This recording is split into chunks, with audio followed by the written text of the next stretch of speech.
Assalamualaikum warahmatullahi wabarakatuh. Selamat siang kepada dosen penguji Pak Johan dan Pak Radit dan juga dosen pembimbing yaitu Bu Iin. Perkenalkan saya Hapsari Wulandari. Pada siang ini akan memaparkan hasil tugas akhir saya yang berjudul Analisis dan Visualisasi Motivasi dan Target Calon Legislatif Pemilu 2019 menggunakan ATM dan Not2Fact. Penelitian ini dilatar belakangi oleh pemilu 2019 yang diikuti 192,38 jiwa masyarakat, sehingga suara ini akan menentukan hasil pemilu 2019. Masyarakat dapat membandingkan caleg melalui motivasi dan target yang disampaikan selama pemilu. Namun, sampai saat ini belum ada analisis mengenai visualisasi, motivasi, dan target caleg. Selanjutnya, rumusan masalah pada penelitian ini adalah yang pertama, bagaimana melakukan pengolahan data pemilu sebelum melakukan pemodelan topik. Yang kedua, bagaimana menerapkan ATM dalam melakukan pemodelan topik.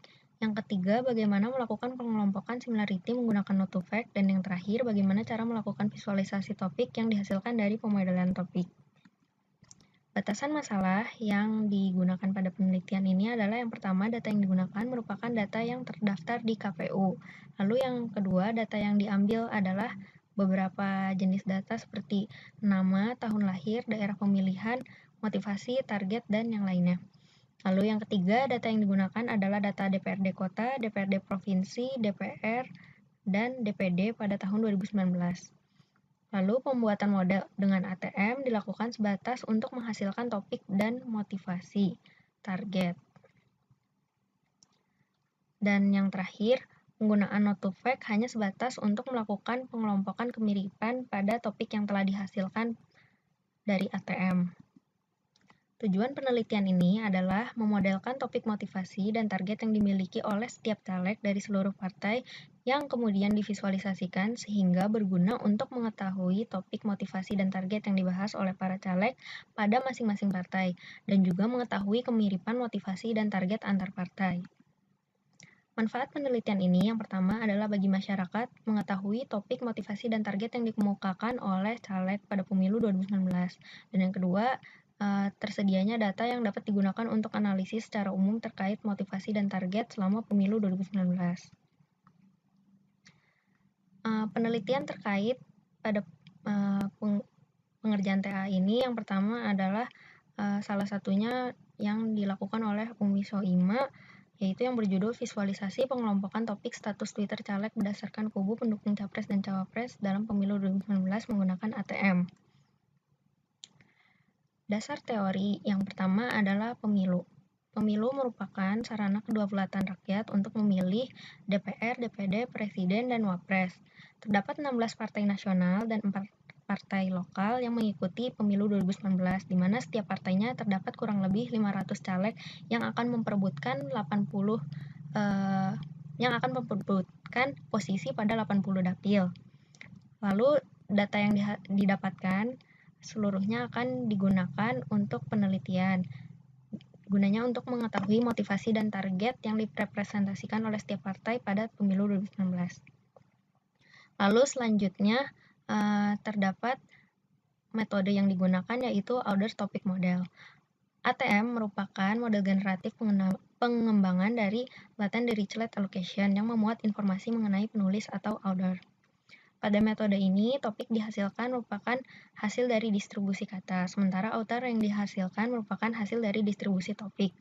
Suatu dokumen dengan beberapa penulis akan dimodelkan sebagai sebuah distribusi pada topik yang dikaitkan dengan penulis tersebut. Lalu setelah topik dihasilkan, topik tersebut akan diukur kemampuannya menggunakan perplexity. Perplexity merupakan suatu pengukuran untuk menilai performa terhadap dokumen-dokumen yang ditentukan dari hasil perhitungan pada rumus yang ditampilkan, yaitu rumus 1. Apabila angka yang dihasilkan bernilai rendah, maka performanya baik. Lalu selanjutnya terdapat algoritma Not2Fact yang digunakan untuk pengelompokan similarity. Not2Fact merupakan kerangka kerja algoritma semi-supervised yang dapat mempelajari representasi nodes dalam network secara berkelanjutan. Algoritma ini bersifat fleksibel yang dapat mempelajari representasi node tertanam dari kelompok jaringan yang sama dan kelompok jaringan yang berbeda. Lalu selanjutnya, setelah pengelompokan kemiripan dengan node fact dilakukan penilaian dengan Jaccard. Jaccard ini dapat menghasilkan angka di mana nodes yang paling mirip itu dapat diketahui. Lalu selanjutnya,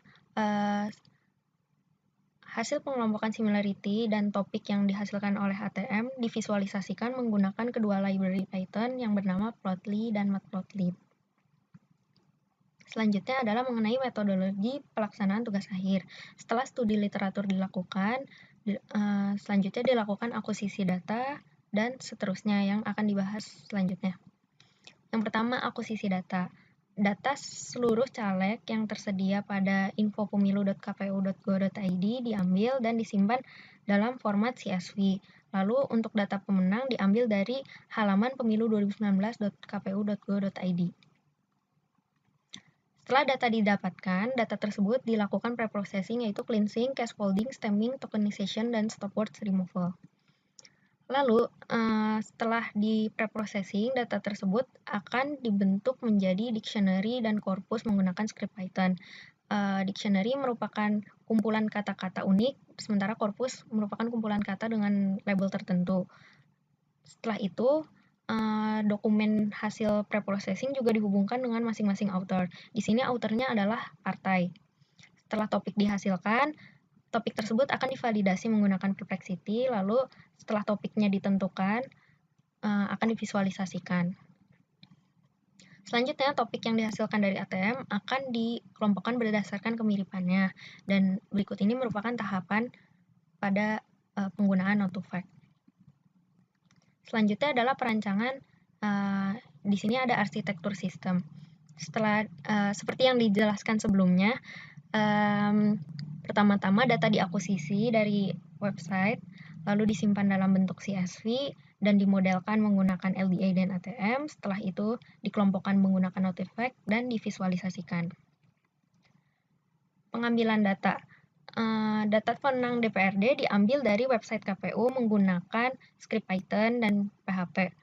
Untuk data pemenang DPR diambil dari website DPR menggunakan library Beautiful Shop, dan data pemenang DPD diambil dari website DPD menggunakan ParsHub. Berikut ini merupakan contoh data yang diambil. Ini merupakan data keseluruhan caleg yang dikumpulkan dalam satu file CSV.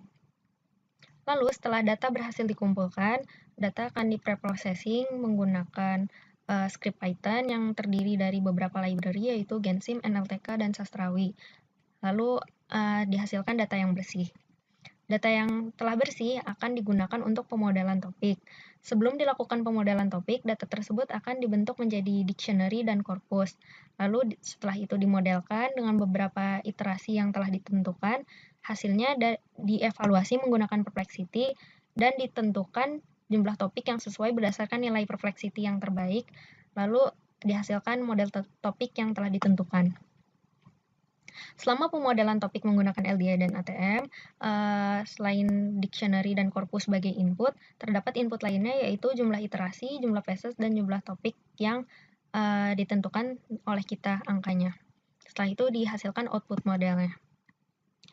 Lalu setelah topik dihasilkan, selanjutnya pengelompokan similarity. Jadi dari topik itu kan nanti ada detail katanya.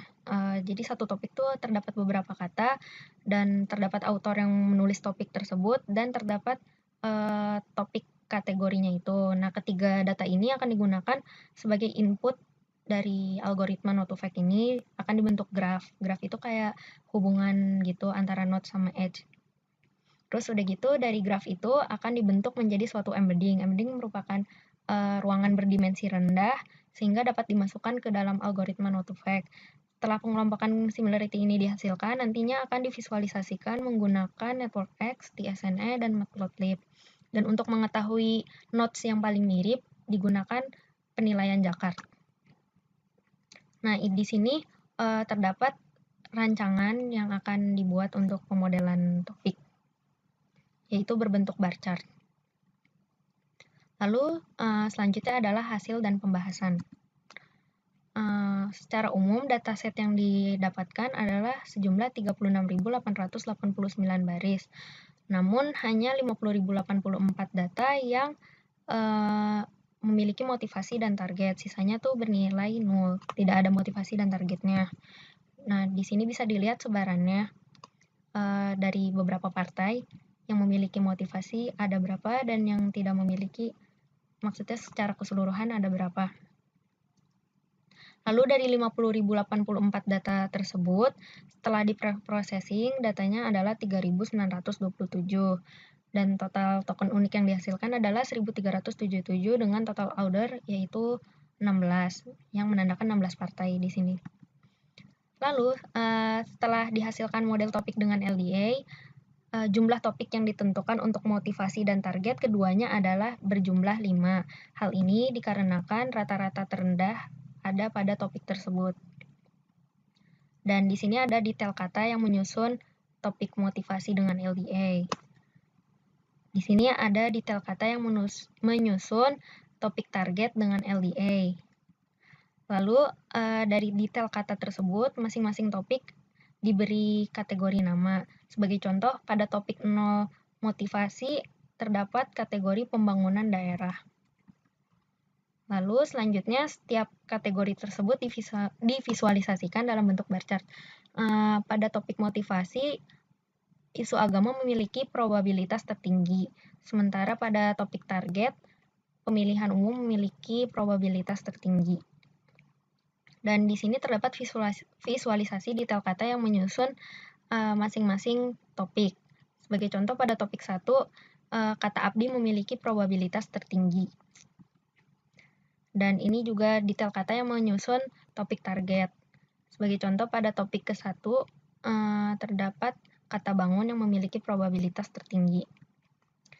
Lalu selanjutnya setelah pemodelan dengan LDI selesai dilakukan, pemodelan dengan ATM dilakukan. Pada kedua topik motivasi dan topik target, jumlah topik yang ditentukan adalah 3 topik. Hal tersebut karena rata-rata perplexity terendah ada pada topik tersebut. Berikut ini merupakan detail kata yang menyusun topik motivasi. Dan ini merupakan detail kata yang menyusun topik target. Sebagai contoh, ini adalah penamaan masing-masing topik. Pada topik ke-0 motivasi, topik tersebut dinamakan isu pendidikan. Begitupun untuk topik-topik lainnya. Berikut ini merupakan visualisasi kategori topik motivasi dan topik target. Pada topik motivasi, pembangunan daerah memiliki probabilitas tertinggi, dan pada topik target, isu pendidikan memiliki probabilitas tertinggi. Dan ini merupakan detail kata dan author pada masing-masing topik. Sebagai contoh, pada topik ke-0, masyarakat memiliki probabilitas tertinggi, dan Partai Hanura memiliki probabilitas tertinggi pada topik tersebut. Dan ini sama seperti sebelumnya, terdapat detail kata dan partai atau author yang mendukung topik itu. Pada topik ke-0 terdapat kata provinsi dengan probabilitas tertinggi dan PDIP dengan author dengan probabilitas tertinggi.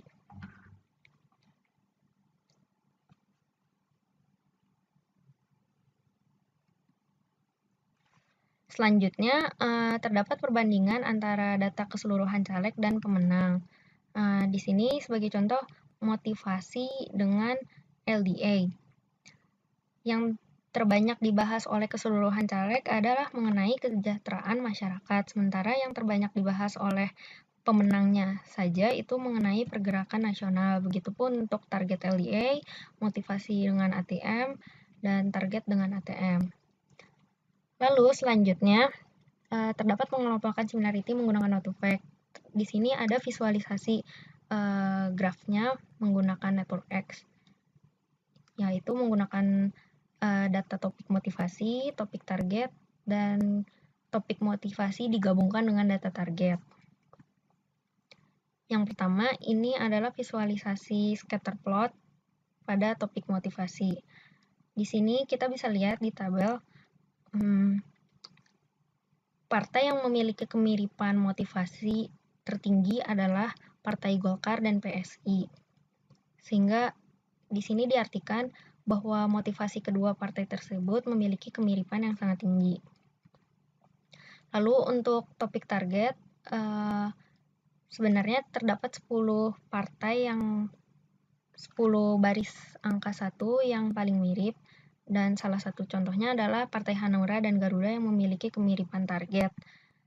Lalu selanjutnya target dan motivasi digabungkan. Jika digabungkan keduanya target dan motivasi, partai yang paling mirip motivasi dan targetnya adalah PSI dan PDIP. Kesimpulan dari penelitian ini adalah yang pertama, dari 36.000 data yang didapatkan, hanya terdapat 5.000 yang memiliki motivasi dan target. Lalu yang kedua adalah terdapat beberapa tahapan yang dilakukan dalam penelitian ini, yaitu mulai dari preprocessing, lalu pemodelan menggunakan LDA dan ATM. Parameter yang digunakan dalam pemodelan topik adalah basis sebanyak 1.000 dan iterasi sebanyak 10.000 kali untuk menghasilkan model yang stabil. Topik yang dihasilkan dari kedua metode, baik LDI maupun ATM, disimpan dalam bentuk CSV. Selanjutnya, topik dianalisis menggunakan perplexity dan ditentukan topik yang terbaik, yaitu 5 topik untuk LDA dan 3 topik untuk ATM. Setelah itu, topik-topik tersebut divisualisasikan menggunakan plotly. Yang terakhir, topik hasil ATM kemudian dikelompokkan berdasarkan similarity. Pengelompokan dimulai dengan membuat graf. Relasi pada graf dapat diketahui dengan melakukan visualisasi network menggunakan network X. Selanjutnya, graf diproses lebih lanjut menggunakan Node2Fact dan divisualisasikan menggunakan TSNE untuk mengetahui kedekatan serta kemiripan motivasi dan target antar partai.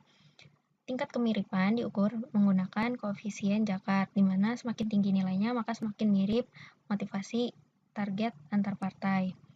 Pada pengelompokan similarity motivasi, partai yang paling mirip adalah Partai Golkar dan Partai PSI. Lalu untuk topik target, partai yang paling mirip adalah Hanura dan Garuda. Sementara itu, jika digabungkan topik motivasi dan target, yang memiliki kemiripan tertinggi adalah Partai PSI dan PDIP. Saran, yang pertama, pemerolehan data keseluruhan caleg dan data pemenang pemilu dapat dilakukan lebih mendalam, agar dataset yang dihasilkan nantinya lebih lengkap. Selain itu, analisis dan visualisasi akan lebih baik hasilnya jika yang didapatkan jumlahnya lebih banyak. Pada penelitian ini, masih banyak yang belum menuliskan motivasi dan targetnya. Banyak data nol, seperti itu. Lalu yang kedua, bentuk grafik dapat lebih beragam nantinya, tidak hanya berbentuk bar chart dan berbentuk scatter plot pada visualisasi Node2Fact. Dan yang terakhir, pengelompokan similarity menggunakan Node2Fact dapat dilanjutkan menggunakan nilai akurasi yang nantinya digunakan pada machine learning atau deep learning. Pada penelitian ini, pengelompokan similarity hanya sebatas visualisasi dan mengetahui kemiripannya saja menggunakan nilai koefisien Jakart. Terima kasih.